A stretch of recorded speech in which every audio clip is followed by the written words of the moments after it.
again for another day, another Sabbath, another opportunity to congregate and share with each other. We thank Thee for the many blessings that we so frequently take for granted in each of our lives and the lives of our loved ones. And just want to come now this moment to recognize the blessing of knowledge, the blessing of curiosity, and the blessing mostly of faith and trust in You. Be with us as we go throughout this sharing and hope that this in some way will edify each one of us, that we may go out and share the truth with one another. In Jesus' name I pray, amen. Okay, so we'll go ahead and get started. I think the topic and the idea of today's meeting was really to be sure that we are looking forward, not back, but really looking forward in the idea of moving our wellness and our health, both spiritually, physically, and emotionally forward. And then to do that, that certainly requires a different perspective, a different mindset. It doesn't mean ignoring everything that's kind of going on now, but it does mean that we actually move from a worried state, a fearful state, to one of trust and faith and being proactive in the things that we can actually do to ensure our wellness, our health as we move forward. Particularly knowing that if we don't do that, it's very difficult for us to be a witness when we are continually stuck in a complaint of distress. And so with that, I am wondering, I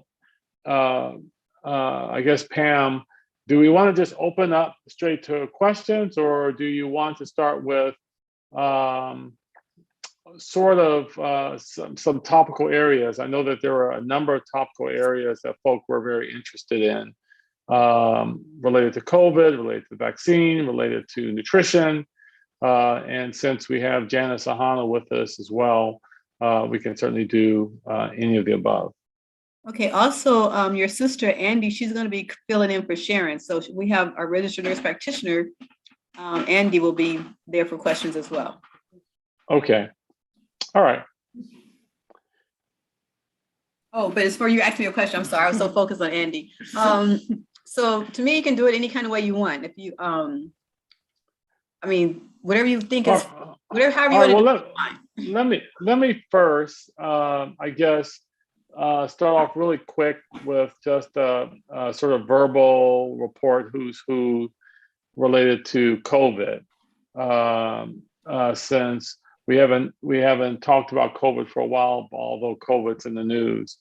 And I'll just say overall, from a public health perspective, new infections, hospitalizations, and deaths, et cetera, are actually fairly low in Los Angeles County, although they are not at the nadir that they were at before, just in June.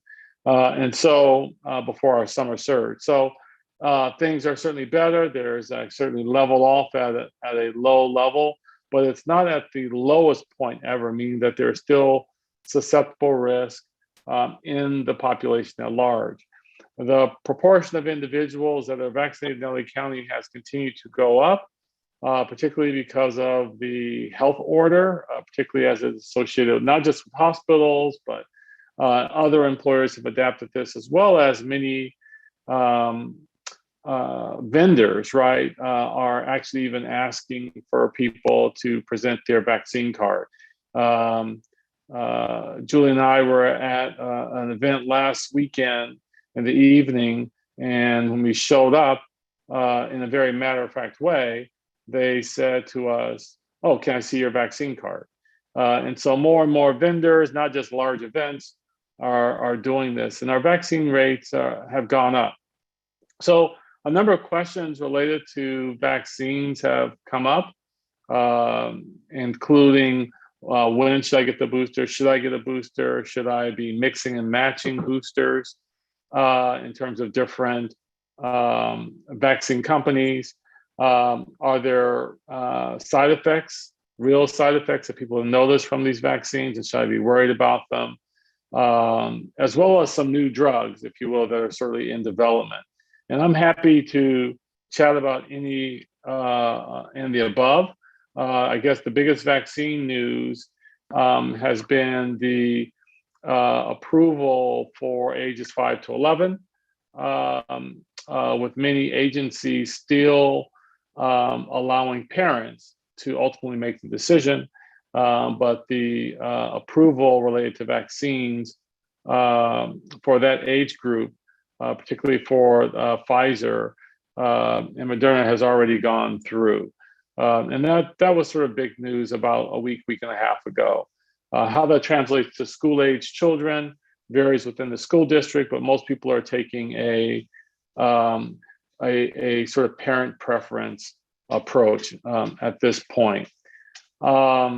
With regard to the booster, and someone just unmuted themselves. The question around the 5 to 11 early vaccine.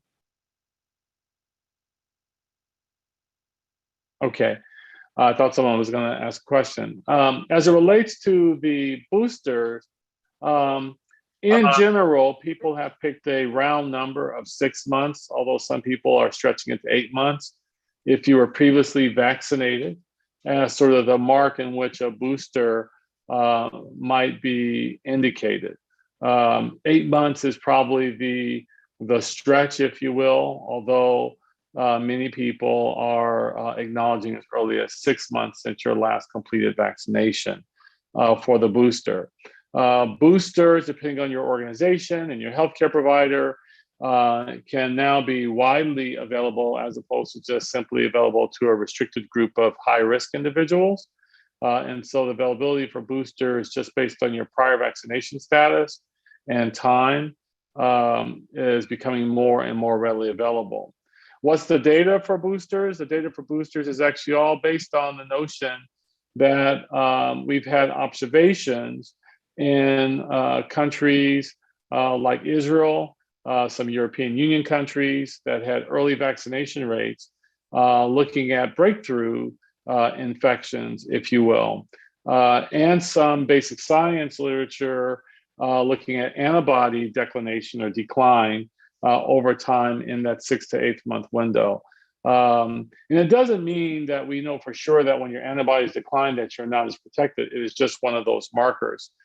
Historically, antibodies themselves only represent one part, although it's an important part of the immune system.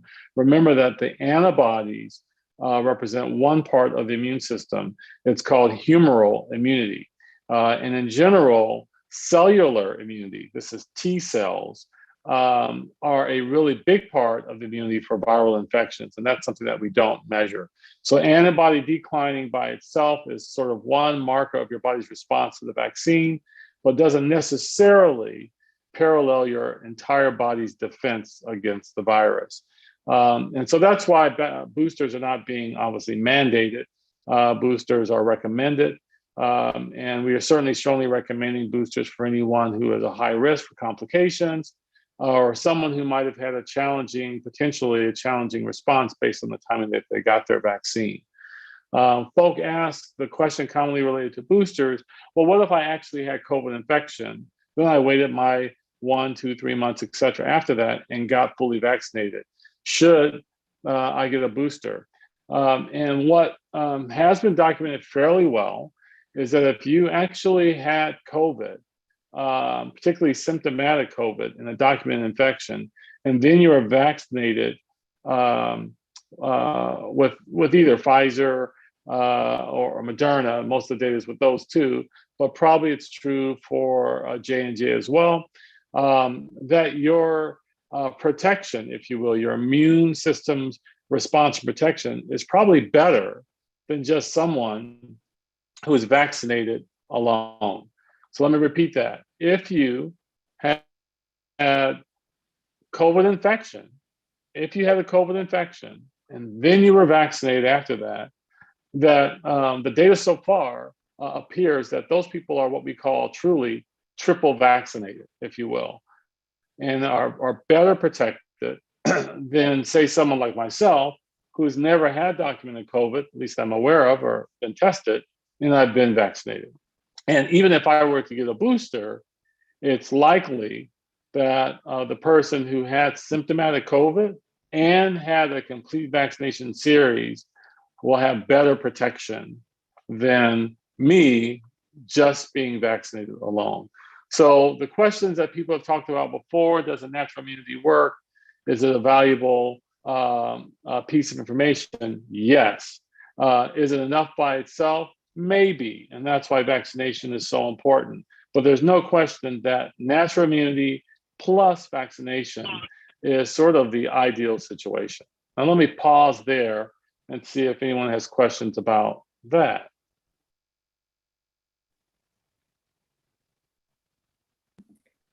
One question I hear a lot about the long-term effect of the vaccine. Yeah, I'm going to get to the long-term effects. I just want to deal with the booster piece first, and I'll get to the long-term effects. So the last piece around booster is, can you mix and match? And early in the vaccination process, the recommendations from CDC was not to mix and match, particularly when you're getting your first vaccine dosing. So if you, for example, were getting Pfizer, that you get your second shot of Pfizer. Moderna, you get your second shot of Moderna. Now, there's actually been some clinical studies, not randomized trials, but some clinical studies and experience that have shown that you can actually mix and match. So if you got Johnson & Johnson and you wanted a booster, you could get a Pfizer booster. That's completely safe, and it actually does work. If you got Pfizer and you wanted to get a booster and only Moderna was available, you could get a Moderna booster, and that in fact would work. We don't know because of the way it wasn't done in any controlled fashion, whether mixing and matching is better than just staying with one brand, if you will, or one company. That's not known. People ask that question. Theoretically, there might be an argument that it might be better, but there is no evidence at all that, for example, I got Pfizer, that if and when I get a booster, that getting J&J booster or getting a Moderna booster, for example, would somehow offer me better protection than getting a Pfizer booster. So that's the current recommendation from CDC and the FDA, that you can mix and match. All right. Before I talk about long-term side effects, anyone else with questions around booster, mixing and matching, indication, timing of boosters, etc., before we talk about? So I have one question about the children vaccination. Since we don't know the long-term effects, and children had such a low risk of getting it and dying, the healthy ones, I'm just wondering about them. I'm glad that they're not mandating it for children, but still concerned. Yeah, Pam, that's, I think that's a really wise question. And it turns out to be a sort of a numbers game. And whether or not you want to just rely on the numbers game. So you're absolutely right. Like, in general, kids are less likely to have severe outcomes or complications compared to adults. A blanket statement, true statement. However, if you look at the causes of death over the last year of children, COVID exceeds the number of children who will die from COVID than flu. Okay, so you're absolutely right. Like, the absolute number is small. That's very true. However, the relative risk compared to other infectious diseases that kids might get is actually going up in sort of number. So having said that, the other piece is that, remember, we're not just trying to avoid death and hospitalization. And so this is when we talk about long-term side effects of COVID versus long-term side effects of the vaccine. We have seen long-term side effects of COVID infection, mild infection or asymptomatic infection in children and in adults for that matter, right? So in adults, people talk about long haul syndrome, et cetera, but we're seeing immune complications as sort of chronic complications. Now, remember, we're only, we're 20 months into this or so, right? 18, 20 months into this. So when people start talking about long-term, we don't really have true long-term experience. Long-term by the FDA's experience is 5 years and more of data. So a lot of times when people ask about long-term, I always have to qualify that and say, we only have short intermediate experience because we're only 18 months into this. And so again, some of what seems like protracted complications of COVID do occur in kids and adults who have had mild or minimum infection. And so that's another outcome that's worth it. But you're absolutely right. It is sort of a numbers game. And it depends on situation. So, Elsie was 14 when he was vaccinated. He was not the approved age of 16 when he was vaccinated. I got him vaccinated because he was going to be around a lot of the folk playing basketball, number one. And number two, I had seen up close someone that I knew really well who was 15 going on 16 years of age, who had barely survived on a ventilator after, almost 3 weeks. And his mom crying, profusely because her son almost died. And he had a relatively mild to almost asymptomatic initial infection.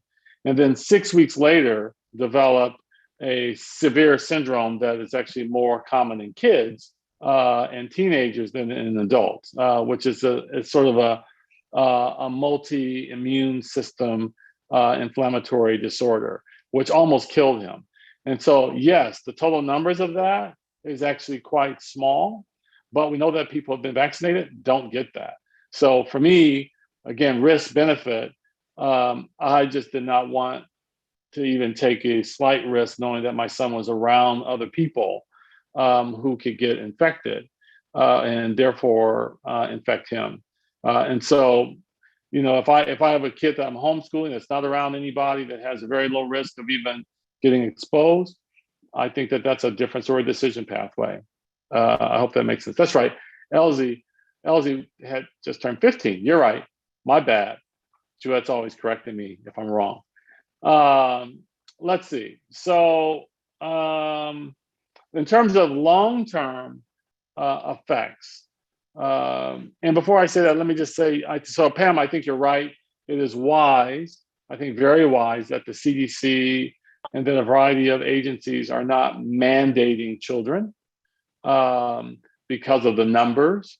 And there's probably, close to a half to 2/3 of parents who are at least considering it. 1/3, or I should say half of it, those 2/3 of parents are definitely doing it. The other half are considering it. And then there's 1/3 of total parents who are like, no way, right? And we saw, very similar numbers even for adults early on. Okay, so long-term side effects of vaccine. Again, what we know from a long-term perspective is really only our 18, 20 months experience. That's all we know. We do have similar sorts of vaccines in terms of vaccine apparatus, vaccine models that have been in existence. And there probably are 3 syndromes that folk have talked about. 3. One is called Guillain-Barre. It's a nervous system, neurological disorder of the peripheral nervous system, where people can develop stroke-like or palsy-like. It's not a stroke meaning a central stroke that occurs in the brain. It's really more something that occurs in the peripheral nervous system. Extremely rare. Guillain-Barre exists in the general population. Guillain-Barre is a known rare complication in other vaccines. So the fact that this has been seen very rarely, I mean, when I say very rarely, it's less than 0.00, right? 1%, like it's very rare. But it has been seen, and that didn't surprise anybody because Guillain-Barre is an immune-mediated disease or syndrome of the nervous system. And remember, when you get a vaccine, you're turning on your immune system to react, right, to something that is your body gets in order to prepare your body to fight against it when it sees it again. And when your body gets challenged with something, some protein or some what we call antigen, some foreign substance, your body is pretty good at coming up with a specific response. But part of the response, unfortunately, is not specific. And it's the not specific response to a foreign challenge, a foreign introduction, that actually can sometimes give you a risk for these immune-related diseases like Guillain-Barre. Okay? Again, Guillain-Barre is also caused by viral infections itself, and other drugs, for that matter, can cause Guillain-Barre. So Guillain-Barre is one. The second is actually thrombosis or thrombocytopenia with thrombotic, or what they call TTS. So it's thrombocytopenia and thrombosis. And we've seen that in a very small number of folk where when you looked at the incidence of thrombosis in people who are vaccinated compared to people in the general population, it was almost the same. But it is a warning placed by it because we don't have enough long-term collected information, and we may not actually identify and collect data on everybody. So thrombosis and thrombocytopenia have been listed as a complication. That complication is typically early, if you will. So if you're going to get it, it's early and not something that continues on years and years and years and years later. Okay. And thrombosis is another name for that's just blood clot, right?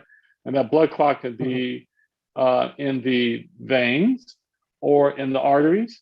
Very rare folk have had blood clots in the central nervous system causing a stroke. Okay. The last of the three commonly reported side effects, not because they're common in their frequency, but what people have reported as concerning, is myocarditis. Myocarditis is inflammation of the heart muscle. This has been very difficult to tease out because the virus itself can cause myocarditis. So even before the vaccines were available, there were young men, mostly young men, males are more affected than females, who were actually having funny rhythms or even what we call sudden death events, meaning like they would walking. One guy who was on the Florida basketball team literally dropped dead playing basketball, okay, in a game, okay? He got resuscitated, etc., but he literally passed out, dropped dead. And he had asymptomatic COVID infection, no vaccine. So we know that COVID causes myocarditis. And it's hard, therefore, to tease out whether the vaccine itself is causing myocarditis or whether or not it's the same population that you're vaccinating is also at risk for COVID infection. And myocarditis is actually occurring from the infection. Did they see myocarditis in the trials?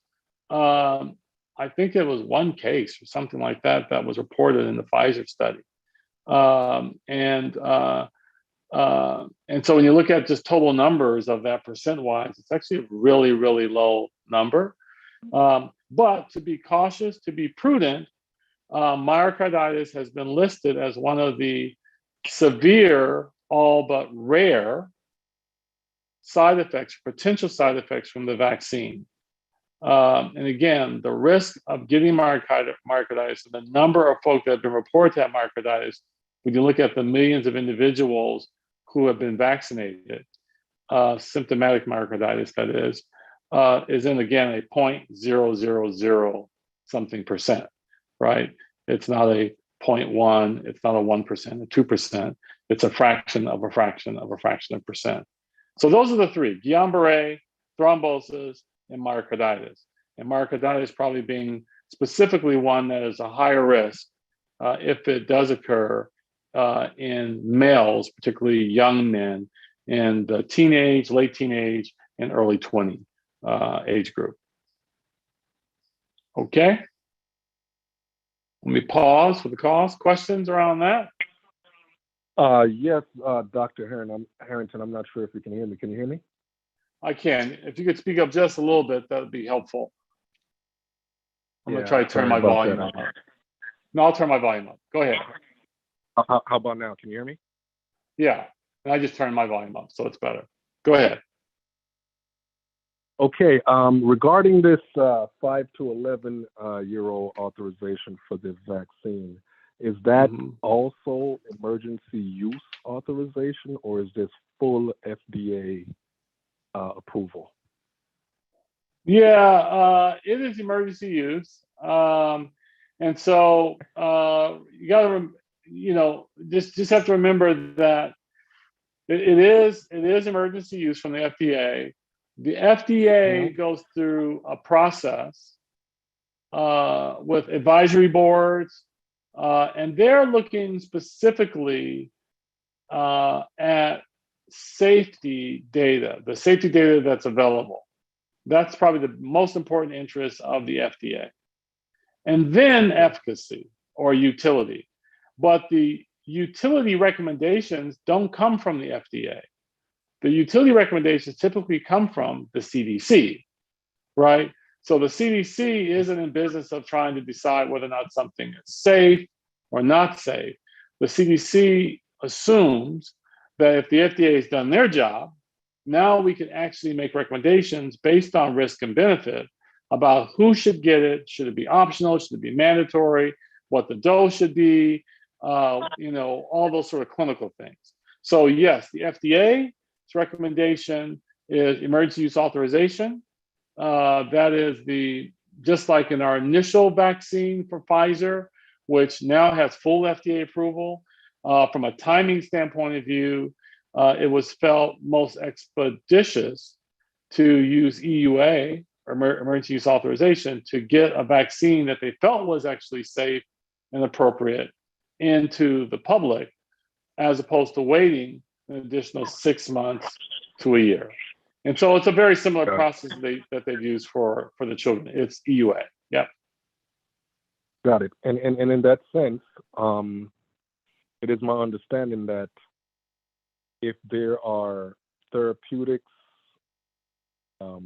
homeopathy, or alternative medicines or drugs that can be utilized in the battle with this virus, then a vaccine with emergency use authorization is really almost, it should be illegal in a sense, because the only way you can really, produce a vaccine and have it approved for emergency use is if there's the absence of alternative medicine. And here we have, or we had, from my understanding, plenty of other drugs and medicines that other countries are actually utilizing and getting their COVID numbers down to, pre-pandemic levels. So what drug? But you said a lot, so I can't let that just stand, because you said a lot. It was really important. By no means. So go ahead. So there are three assumptions of what you said that I think are really important. So I used to do in my earlier days in academia, I used to do some research and write about what people call alternatives. I don't like to call them alternatives. I like to call them traditional, because they've been around for a long time. A lot of the therapeutics have been around for a long time. So traditional, what people do term alternative therapeutics, but traditional therapeutics and remedies. And the reality is that some of them actually have been well studied and have really good science behind them. And then there are a bunch that don't have the same rigor. Now, that's just from the scientific community standpoint of view. It doesn't mean that there is an experience in a tribe or a group or a culture or a population with it. But from the scientific community, a lot of therapeutics, alternative therapeutics, actually have been studied. Some actually have been shown to work. Some have not been shown to work. So that's one part of it. The second part of it is, as you do know, and I think many of you know, that the quality of a therapeutic that is particularly a natural therapeutic may vary dramatically from pill to pill or dose to dose or container to container, company to company, with regard to the regulatory, with regard to its being regulated, because they're currently, as you probably do know, these therapeutics are regulated as a supplement and not as a therapeutic. Supplements do not actually have to prove potency or content. They don't actually have to even report all the ingredients. And so what you may be taking, or let's just say we both are taking dandelion, right? I'm taking dandelion, you're taking dandelion. We're getting dandelion from two different sources. It's possible that you and I might have similar potency content and additives, or it's possible that it may be completely different, to the extent that you could have 100% dandelion, just what you ordered, and I could have nothing, right? So the second part of the natural piece that's important is in this country, it is not regulated. And therefore, the consistency, the quality, the potency, the safety, et cetera, is unknown. That's the second piece. The third piece of what you said, which I think is really important, is if you ask the question about what other countries are using that has worked, I'm very familiar with two very specific physicians who are very strongly in favor of some specific regimens that even in Israel, one particular person in Israel has asked for their data. Like, people have said, well, just give us your data so we can look at it. And we're still waiting for the data. And so there is a science piece of it. And you do want to be sure, this is the legal versus illegal part, if something actually was proven to be effective, and the word proven is in all caps and bold, then absolutely you will be correct. I don't know that we have that, number one. And then I think the second piece is that there are multiple ways to take care of a disease. Vaccines prevent, try to make an attempt to prevent actually getting it or having a complication. And some of the other therapeutics, even some of the other therapeutics that were recently approved, one protease inhibitor, you actually have to take it at a certain time, within just a very limited time after you get infected, for it to work. And if you don't have access to it, then you've sort of missed your opportunity, right? So most of these diseases require multiple or multi-pronged approach, not a single pronged approach, if you really want to, at a population level, prevent and treat it. And so having a vaccine that works on a prevention piece early as a widespread piece, I would see as complementary to anything that might actually either work in a different mechanism or actually improve your chances of surviving because it actually might treat someone who has an active infection. Those are complementary, not exclusionary, from my perspective. Okay. Well, I appreciate that. I just to add to that, some are natural medicines, and there are others that I'm sure have been regulated by the FDA or whatever regulatory bodies. There's ivermectin, hydroxychloroquine. These are other drugs that's been on the market, and from other doctors and scientists, you know, they're saying that this is actually effective and it's actually driving down COVID numbers in other countries. But we're going to move ahead from that. Well, I can't. So every time, but hold on. Every time you say something like that, so like ivermectin, I'll send you the papers that were written for ivermectin. The story about ivermectin, scientifically, has been put to rest. And so, you know, I'll send you that, but we can't just, you know, lay it out there, oh, the ivermectin works, because it's been studied over and over again to put it to rest. And I would not want someone on the call to think that, you know, in the US, it's been approved for use and we're just not using it, because that's not an accurate statement. But go ahead. As long as you don't make a statement I have to react to, we can move forward. Oh, okay. Well, that was one of the drugs. Again, there was others, but that was just one that you specifically addressed. Now, with that being said, I have concerns. I'm a father. I have a daughter, child, and she's in school, and they're now talking about distributing, you know, this kid's vaccine to different locations, pediatricians, you know, certain medical facilities. And I heard one was school or the doctor's office, which kind of got me concerned. If this is an emergency use authorization drug, and at first when COVID hit, only the elderly were susceptible. Young, healthy people never got it. They would never die because their immune systems are strong. I heard the same thing about kids. They would never get COVID. Their immune system, you know, it's robust. They never have to worry about that. And then all of a sudden, from the first story about adults needing to get vaccinated for protection, the high efficacy rates, you know, the effectiveness, the fact that it, according to them, stops transmission, stops death and, you know, hospitalization. That story went from that to getting vaccinated. Now, you know, you won't have to wear a mask. You can go back to normal. None of that has happened.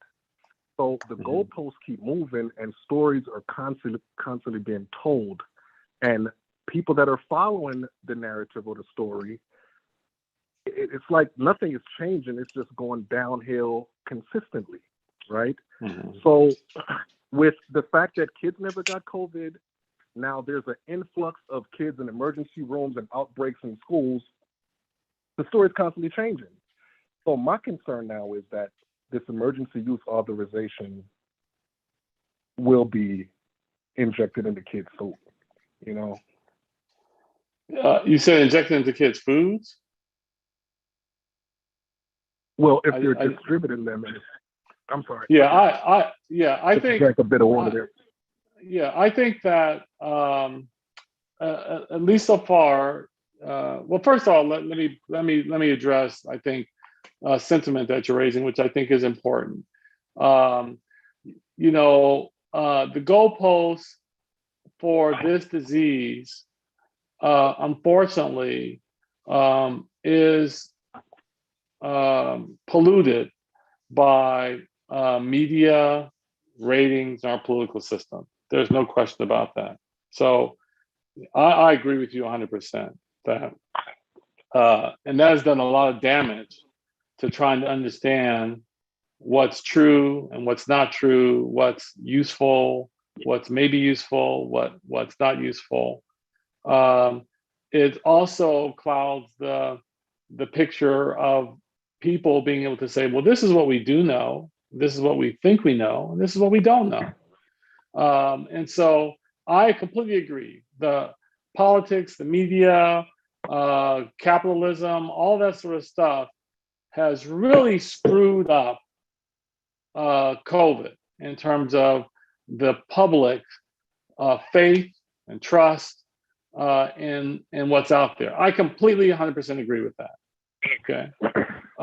So having said that, part of the reason why I appreciate the opportunity to talk to you all is some faith. I spent my entire life questioning stuff, arguing stuff, looking at source documentation, being the pain or the thorn in the side of medicine and science, and teaching young doctors to think that way. So I'm not an okey doke person.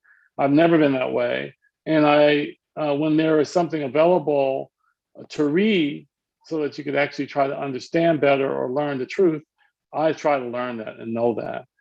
I think that the issue with kids, as you said, has been polluted to some degree.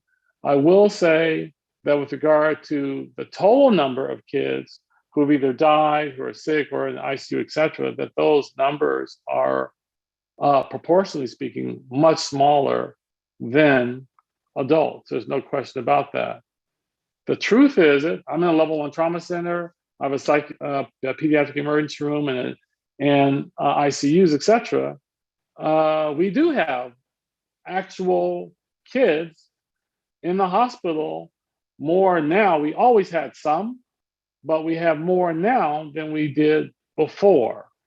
And people are covering that more because proportionally speaking, they are a higher proportion than they were before, right? Because we had more adults before, overwhelmingly, that there were the adults that were in the hospitals and they made the news. And when you had a kid, 1 or 2 kids in the hospital, or 1 or 2 kids on the ventilator, it was just such a small number. But those proportions are changing. That's a fact. That's what I see when I go to work. So that's not like some anecdote on the commercial, but it's actually true in practice. I do not believe that they will back away from forcing kids and allowing this to be parent choice. I don't believe they will do that, just because of what you've talked about with regard to the numbers themselves, and the risk certainly isn't zero, but it's certainly a lot lower than it was for adults. And so I hope that they allow for it to be parents' choice. There may be consequences that come along with choosing not to be vaccinated, and that's a system issue that may or may not influence people's choice, access to things or not. There was something that came in the chat. I'm sorry. I just want to make sure I see that. Let's see. First age demanded COVID-19 vaccine requirement for schools. Its rights alone in measles, mumps. Yeah. This is true. Well, and I can come back to that later. We have certainly other topics that we need to talk about, but it is very possible that there is some legislation, but it's very possible that California and other states will add COVID to the other 10 vaccines that are mandatory for school participation at some point. I appreciate the conversation and the questions. I think they're actually, and observations, I think they're really important. We do have something completely unrelated to COVID per se on the panel as well, and that's Janice Ahana. So I want to make sure we have time for her and if there are other questions, but appreciate that. Let's see. Any other quick questions about COVID? Otherwise, we'll actually have Janice talk a little bit about nutrition and the immune system.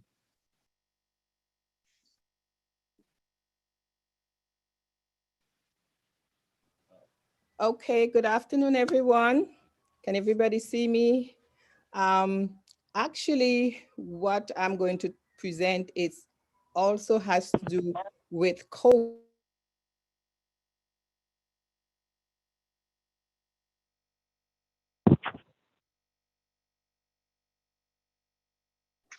Janice, you just muted yourself for some reason. I'm sorry, Okay, you're good. we're good. Okay, a study that was done and it showed that, let me just get my, yes, it was done in July of 2020 to September of 2020. And this study was done by Zoom, by questioning people. And it's taken from the British Journal of Nutrition, Prevention and Health. And they had 6 countries involved. And it was France, Germany, the UK, Spain, Italy. And they found that when they investigated, their results showed that people who followed a vegetarian diet did better than those who did not follow a vegetarian diet or pescatarian diet. It says here that 73% of those who followed a vegetarian diet and 59% of those who were on a pescatarian diet overall compared to the rest of the population. So again, I'm bringing back the importance of nutrition and especially plant-based nutrition. Now, anybody has any question on that? I'm going to share my screen. So I think that's it's a very interesting thing. Like we've seen over and over again. I'm so glad you shared that what one puts in their mouth, what one chooses to put in their mouth, right, has important impact on the rest of their life. One of the things that's a confounder in all this, however, is that we know that people who make good choices about what they put in their mouth also make good choices about other things that affect their health too. And so it's sometimes hard to separate whether it's the diet alone or whether or not these are people who are making good health choices, including the plant-based diet. They're also exercising, for example, or I mean, they're doing other things that we know as well. Not to take away from it at all, but it's just the idea that it's hard sometimes to separate.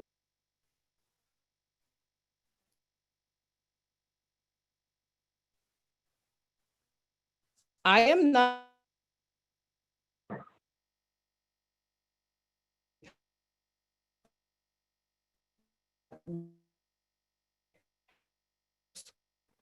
You're freezing. Immune system as not. We need to take the vaccine, sleep. So in addition to the vaccine, I am adding a plant-based diet and good nutrition. Okay.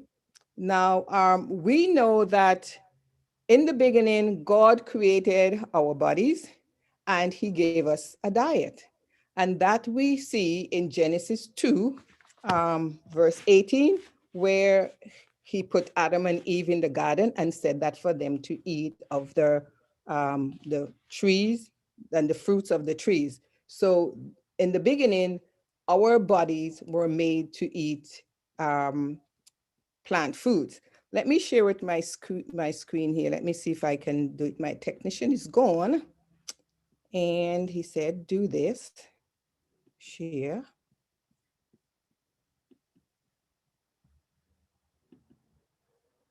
Okay.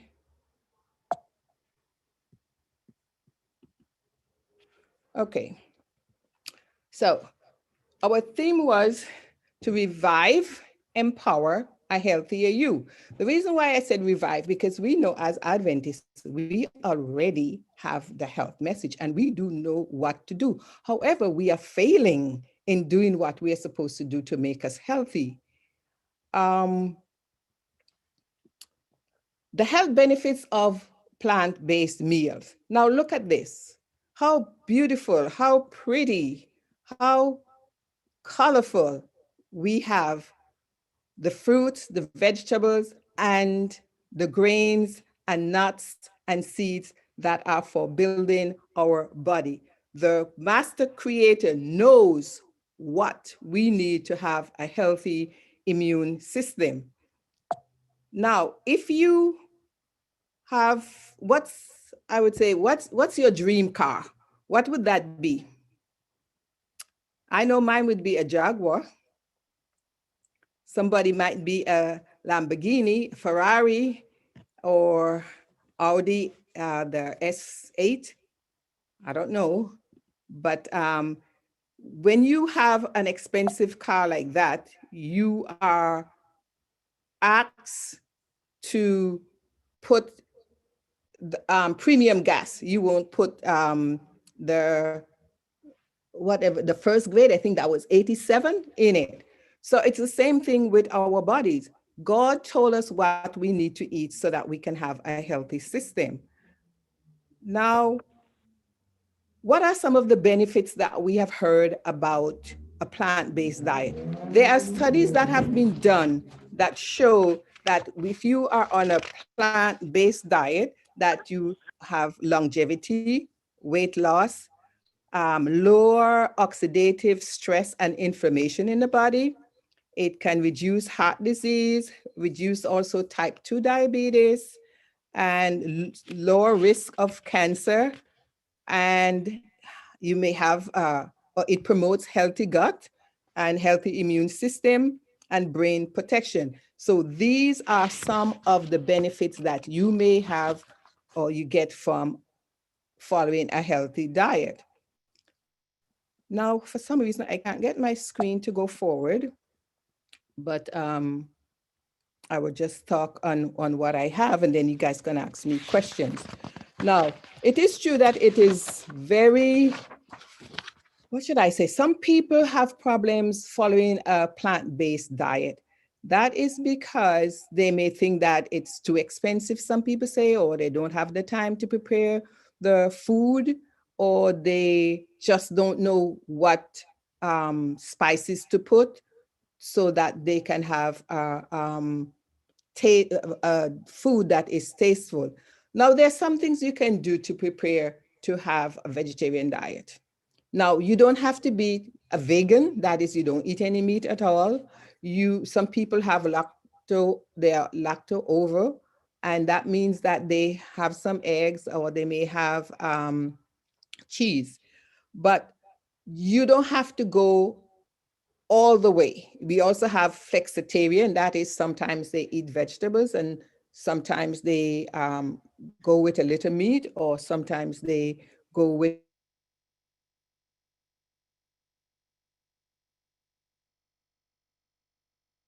you can interject more vegetables into your daily intake in a slow way. You don't have to do it right away. We know that there are benefits that you can get from following a vegetarian diet or a plant-based diet. Now, the reason for this is that in the plants, we have what we call phytochemicals. And these are the colors that we see in the foods. And they are very, very beneficial to us. And we need these to keep us healthy.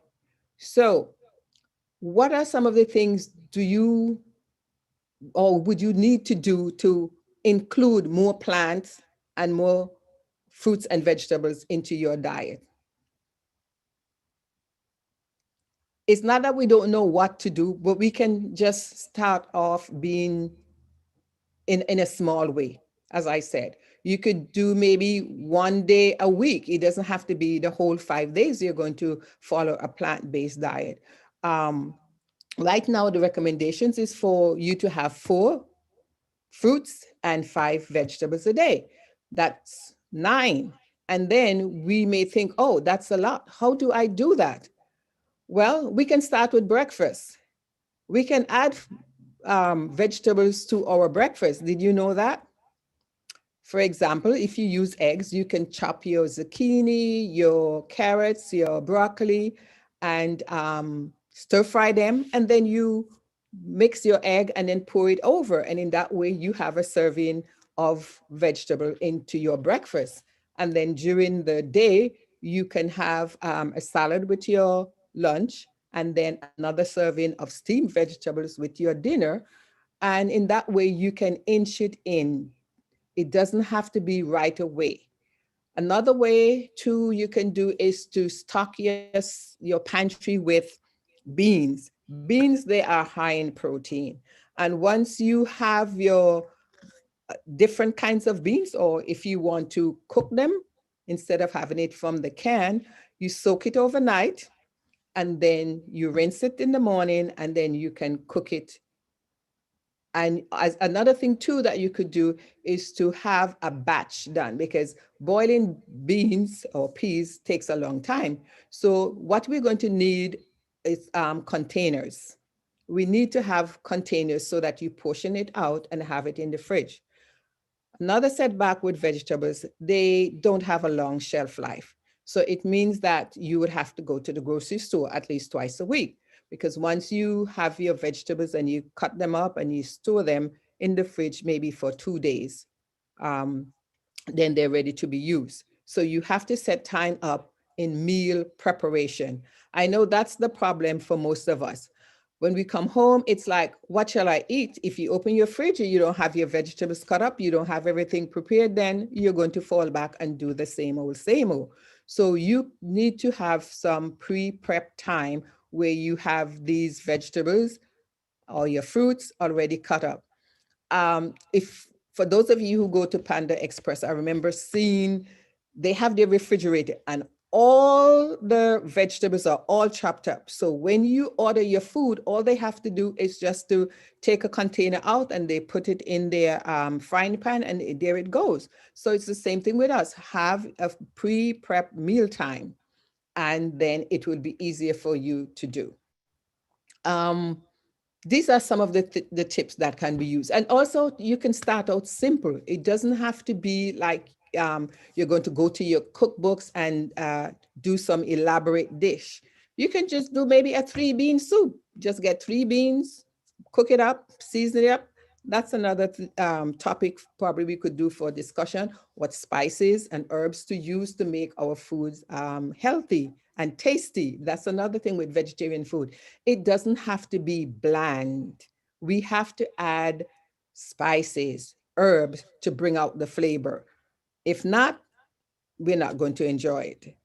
And so with that, anyone has any questions? So Sister Hannah, I appreciate that. I'm gonna start off with a couple of questions, because you asked a question about how, what are people's thoughts about getting this easy. And so there are 2 things that kind of come up that people do quite a bit, and people ask whether or not it takes away the nutritional value. One is juicing, and the other is the sort of green powders, right?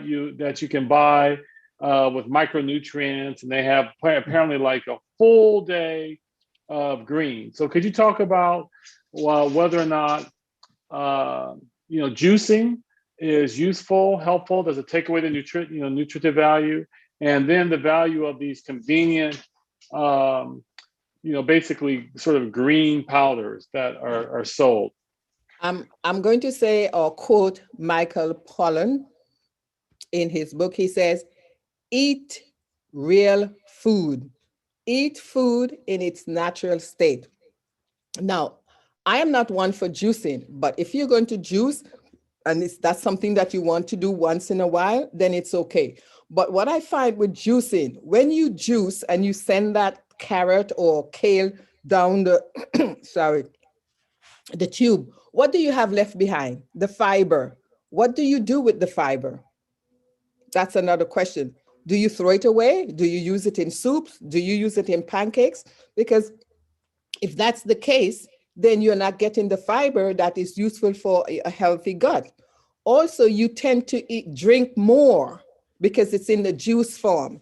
For people who are diabetics, juicing is not a good way to go because you can increase your blood sugar, because if you eat an apple versus you drink a glass of juice, then you're getting more sugars in the juicing than if you eat the food in its natural state. So there's where I talk about juicing. So what I'm hearing you say about the big part of the traditional juicing with the juice machine, etc., that extracts the fiber and leaves the juice, that's a big disadvantage. What about, I know you're going to answer the powder part, but what about these magic bullets and stuff, for example, which everything you put in, right, is actually in your smoothie. And so maybe it's not so much a juice, but it's a smoothie that has everything in it. The fiber, everything actually is in what you consume in your mouth. For me, I'm looking at everything has been processed down. So it goes through, and I don't know what effect it will have on preventing constipation, because with digestion, you need the fiber to sweep or act as a broom to sweep out the poisons and other stuff from your body so that you can have a bulk for your stool. When you drink it, from a biological standpoint, I don't think you will have that bulk for your feces. So I would not go that way. As I said, we need to have the food in its natural state and not processed. I know mankind like to do things the easy way. And it's like, okay, instead of chewing your food, also, let me bring that in. When you chew, you help to satisfy your hunger, because by chewing, it decreases it. When you drink it and you're not filled up because you swallowed it too fast. But chewing helps to make you satisfied instead of just drinking. So that's another thing we have to think of: drinking versus chewing. We need to chew our food, not drink our food. So this is marketing. I think these manufacturers make all these bullets and whatever machine, and it's not really doing that much good for mankind. We're always taking away what is the natural way. That's very helpful. And what I hear you saying is that ideally, to consume something in its natural state is the best way. It may be that the smoothie is better than nothing per se, or better than not getting any vegetables or fruit in. But if possible, try to consume it in its natural state. That's what I hear you saying. Right. Yeah. Eat real food. For example, instead of a potato chip, we can eat a baked potato. And another thing I see in the whole food store, these what they call veggie chips. These things are processed, and it looks, I see they have green, they have orange color, a yellow, and you think that you're eating your vegetables, but it's being processed, and some of the vitamins and nutrients are taken out during the processing state. So again, I'm going to say, eat food in its natural state. Yeah. Eat real food. Yeah, that's a great point. Other questions about the nutrition and the nutritive impact, particularly of eating what I'm going to actually throw in there: clean, right? Vegetables and organic foods, right? So, any questions about that? So you're saying I should do away with my canned goods too, my canned spinach and my canned greens? Okay. No, I'm not saying to go away with them. Your first choice is the fresh, natural spinach. Your second choice is the frozen, and then the can. So can I put some greens and tomatoes on my cheeseburger? And some onions? Yes, in its natural state, yes. Okay. Eat food in its natural state. But to depend on the canned food, remember, it has been processed. And over time, I don't know if it would still have the amount of nutrients because it was cooked how many months ago? You don't know. It has to be processed and then canned and then shipped and reach to you and then, reach to the States, because I don't know where it was processed. And by the time it comes to you, some of the vitamins are not as potent as it would be if you get some fresh spinach and cook it. Thank you. Very helpful. How about versus farmer shopping at farmers markets versus the regular grocery store? Shopping where? Farmers market, at these local farmer markets. Well, number one, if you shop at the farmers market, you're supporting your community and the farmers, right? And also, where the vegetable came from. Have you ever noticed, I'm glad you brought that up, that if you get a tomato that was not ripened on the vine, because I still don't trust those ripe on the vine. They just bring the tomato in on the vine and said ripe on the vine. But when you grow your tomatoes in your own backyard and it's ripe, it tastes different than the tomato you get in the store. Also, if you drop a ripe tomato on the floor, it will never burst. Have you ever noticed that? But if you do one that has been grown by you and it's ripe and you drop it, it will burst. The reason for this is that the tomato that looks ripe in the store was green when they pick it. And then they put them in this room and put some gas for it to turn red. That's why if you drop it, it's still hard. Okay? So if as much as possible, you can grow your own produce. You don't have to have a backyard, but you can have a container. If you have a container, you can grow tomatoes on your patio. You can grow it at the side of your whatever space you have. So you, as much as possible, eat food that you grow. And I'm coming back to organic versus non-organic. Now, there's some foods that you need to buy organically. For example, those that you're going to eat the skin, apples, strawberries, grapes.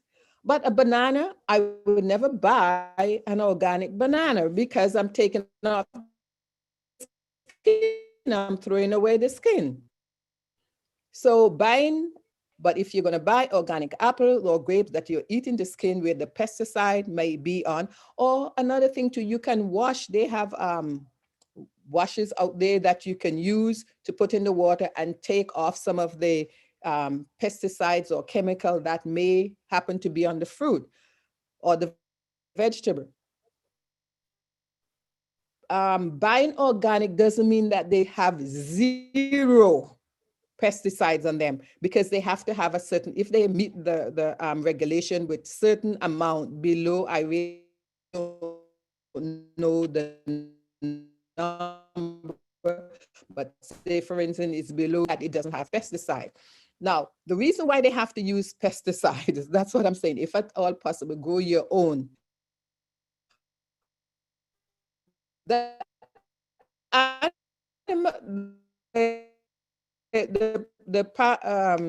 stuff they're going to go and eat it, so they have to use.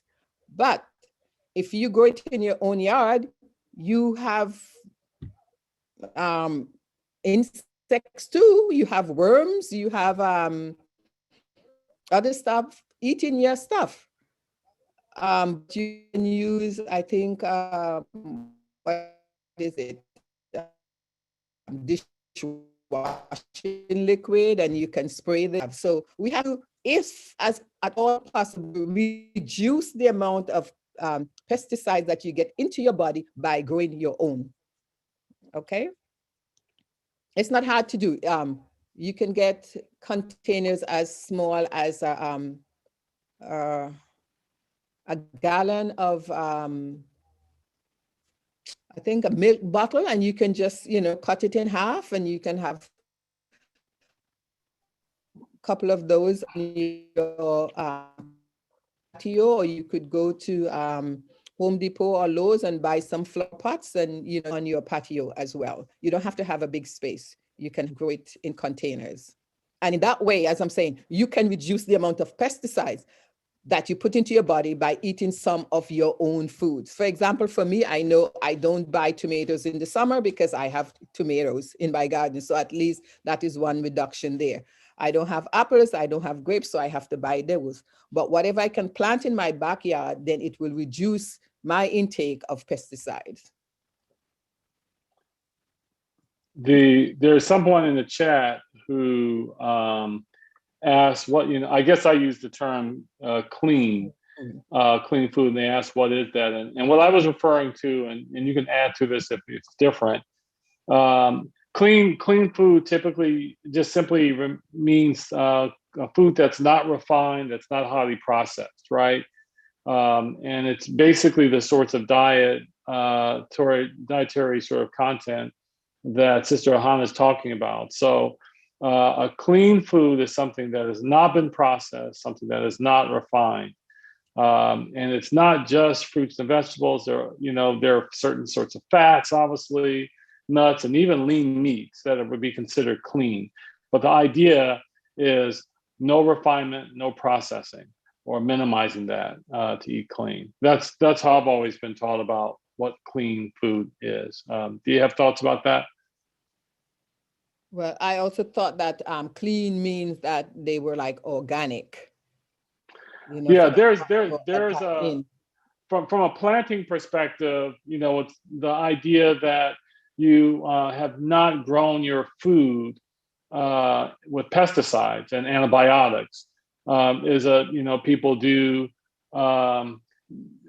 sometimes refer to it that way as well, and that's again the use of antibiotics or pesticides in the produce or the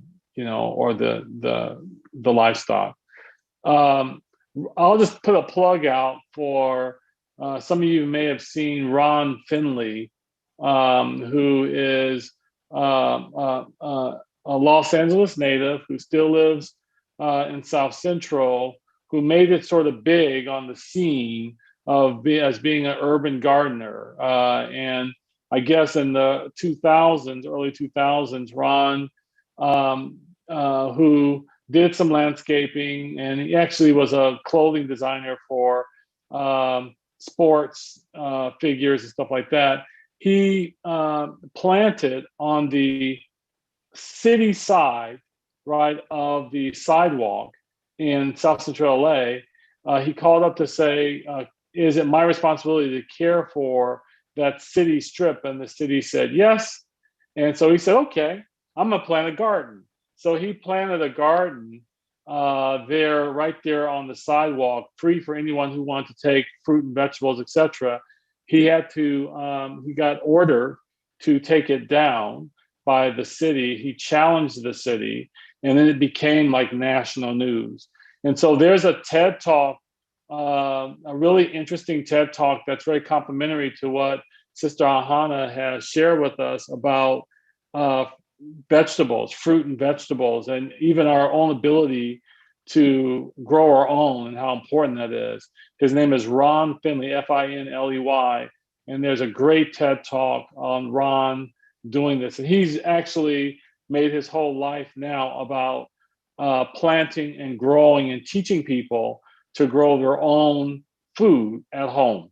And he's got, some instructional videos and stuff like that that might be helpful to give you some ideas about how to grow in plants or pots or even on a fence. Guy's very, very thoughtful, great guy, Ron Finley. Any other questions for Sister Ahana around nutrition?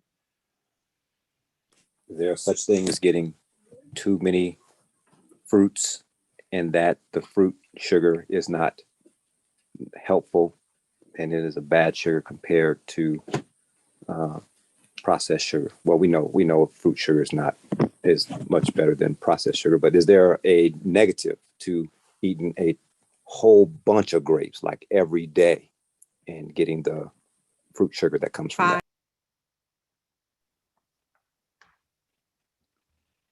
Now, the key is variety. So instead of eating a whole bunch of grapes, you have apples, You have Different color grapes, different color grapes. Did I different say color that? grapes. Right. But a variety is better. And also, you're not just getting sugar only when you eat fruits, right? You're getting vitamins and you're getting the fiber. So digestion for that, it's slower than if you were to just put a spoonful of sugar cane, well, because all sugar, most of it is made from sugar cane and it's processed again and then broken down, because I mean, I'm from the Caribbean and I know we grow sugarcane and then they squeeze the juice and they boil it. And then when it reaches to a consistency, they drop this kind of a chemical in it and then it turns into granulated sugar. So again, if you were to eat the cane juice, we grew up eating a lot of cane juice and we were not hungry. And so we didn't have diabetes because it was the natural sugar.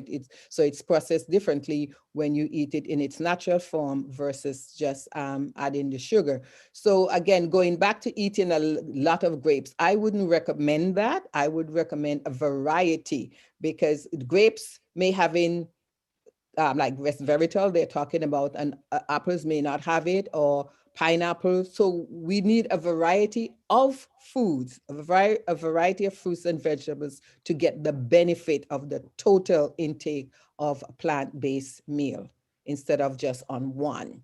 So no. But I don't have to be concerned about the fruit sugar. Not if you are not diabetic. If you're diabetic, yes. Yeah, Not I would diabetic. agree with that. As long as you're not diabetic or pre-diabetic, it's really important. Or and let's just say, if it's unknown. So if you don't know if you're diabetic, but you have diabetes in your family, then you should find out to be sure, because in those situations, your body actually turns out, in terms of insulin, doesn't know the difference. Okay. Sugar is sugar for your body in terms of the way your body responds with insulin. That's what I was getting at, Doc. And cortisol and all of that. And so if you have an abnormal body's response to sugar, which happens in diabetes, it can sometimes happen even with severe hypertension, then, Sister Hannah said, I would really avoid just binging on on fruit, even though it's natural. And it gets digested slower, your body still will respond to a bulk of sugar in your diet that's unbalanced by other things. And so I think that's fair. If you don't have a risk, however, variety is always, I think, a good idea. But I'm not aware, other than some of the issues with grapes as a very specific fruit, of people having untoward complications of eating more of this or less of that. I think I shared maybe with you, Derek, once before, but it's an anecdote. But there are people who go on strict fruit diets for an entire year. Like Yes. That's all they eat. And as Sister Ahana was saying, depending on where you're from in the islands, you could have a very fruit dominant and a couple of fruits that dominate your complete nutrition, and people live quite well. But again, if you've got problems with sugar regulation in your body or a risk for sugar regulation in your body, that would not be wise. But there are people who go on like a fruit fast, right, where they only eat a fruit for a month, say, for example, or a variety of fruit for a month. And as long as you don't have problems processing sugar, there's nothing wrong with that. I just wanted to add to, and specifically fruits that have a lot of the juice residue. If you have problems with sugar regulation, you do want to be mindful of the portion. Definitely variety is the spice of life, but there are certain fruits that are going to be a little bit more complicated for someone who has sugar regulation. And that's going to be your melons, your grapes, your juicy, ripe mangoes. Anything that emits a lot of juice is going to allow for the sugar to enter the bloodstream faster. Right, and that's why I don't recommend juicing for diabetics. Yeah. Good information. Other questions for Sister Ahana? Thanks, Sister Arnwine, for adding that. Go ahead. I think the pastor had his hand up. I'm sorry, I didn't see it. Go ahead, Pastor. Yes. Hey, how you guys doing? How's everyone doing online? I want to thank you, Doc, for utilizing your skills, and Sister Hannah for this great seminar. My question, of course, I'm a little late coming in. I had a couple of visitations to do, but I'm a little late coming in, and this kind of goes back to the question that was asked, I think, about some of the after effects of the COVID shot, the Pfizer, I think it was. So this question is to you, Doc, and I really appreciate to what extent that you and other doctors are going through to make certain that we understand what's going on. As we know that socially there's been a cause for a divide. So now you've got vaxxers versus anti-vaxxers, just like you've got Christian versus Muslim, you've got black versus white, and so on and so forth.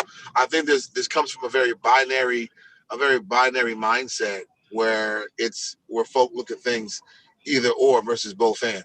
So my question to you is that have you known of any of the Pfizer or Moderna to cause a spike in blood pressure? I've talked to a few friends of mine who have had the Pfizer shot, either the Pfizer shot and or Moderna shot, and there seems to be a spike in blood pressure or a spike in cholesterol. Now, it could be that these were already pre-existing conditions that they might have had, but I'm not certain because I'm not a doctor, so I don't have the answers. So this is why I'm asking you: is there a correlation between the two?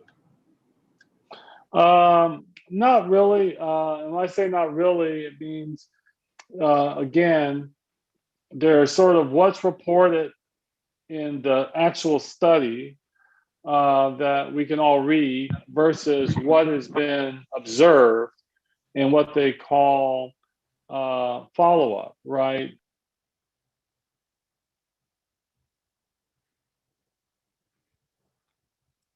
You muted yourself, Daryl. I'm sorry, I was muted. I apologize. So there's the proportion or the risk of, for example, high blood pressure observed in the vaccinated group versus the control group in the actual study that was published, and high blood pressure or hypertension itself wasn't more frequent. But it certainly did occur, but it occurred in the same rate as it did in the group of those who got placebo. And then there's the actual what we call surveillance study, just looking at those people who had vaccination and looking at the occurrence, the new occurrence, incidence of hypertension itself. And there is some signals of people who have recent vaccine who had temporary increase in their blood pressure. That has definitely been observed. And I say temporary on purpose because it's temporary. And if they did not have pre-existing hypertension, their blood pressure was elevated for a little while, a couple of weeks, 3 weeks, and then went back down. And it's a small proportion of people. Most folk believe that that's associated with the anxiety, the stress of getting a vaccine or getting something that you're worried about or concerned about. After all, there are a proportion of folk who rightly so, I think, are concerned about what may or may not happen as a result of getting something injected into their body. And so just that stress alone, we know can raise folks' blood pressure. No reports of people with long-standing persistent hypertension as a result of the vaccine. But there has been observance of folk immediately following vaccine having a sort of spike or elevated in their blood pressure, even if they did not have a history of hypertension. those people with a history of hypertension are more sensitive than people without a history of hypertension for getting what they call reactive hypertension from stress.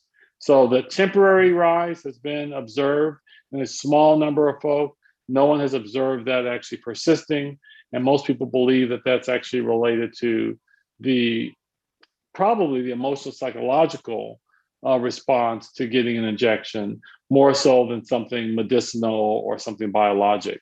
But that certainly can't get ruled out either, because we do know that people can get biologic response from a vaccine of like a fever or even a cold or flu-like illness for a few days to a week afterwards. So transiently, observed in a very small number, permanent or prolonged, no. Gotcha. Thank you for that, Doctor. My second and last question is, what do you know about the vaccination for maybe some of the international travel? I'm understanding, and I'm getting conflicting stories, and I know that's a lot of disinformation. So I like to ask someone that I know is actually in the field. Now we know that there has been a great conflict with some of the people who are being mandated in some areas, like with the firemen and some folk on the East Coast that are saying that they don't want to get vaxxed and all that good stuff. But what is the mandate, if any, for international travel? So, like, if I'm looking to travel internationally, is there a mandate for the COVID vax, or is it just the COVID vax, or not the COVID vax, the COVID test? Yeah, so it's changing. That's something that's changing. I don't know all the rules for that. I can tell you that international non-immigrant travel for a lot of countries requires proof of vaccination. Non-immigrant return travel to the United States requires proof of a negative test. Again, that is subject to change. As far as I know right now, although many of the airlines have made it mandatory for airline personnel to be vaccinated, it is not required currently to be vaccinated to fly, although it is still mandatory to wear a mask, et cetera, et cetera. There is obviously some legislation that's afoot to make it mandatory, just like it is in a number of venues and businesses. I don't know where that is. I haven't actually kept up too much with that, because the last time I traveled and really kind of cared about, if you will, was in the summer. But I'll try to update myself on it to see sort of what's new. It may be someone on the line who's done some recent traveling, particularly if they've done any or planned any recent traveling international, who may have more updated information.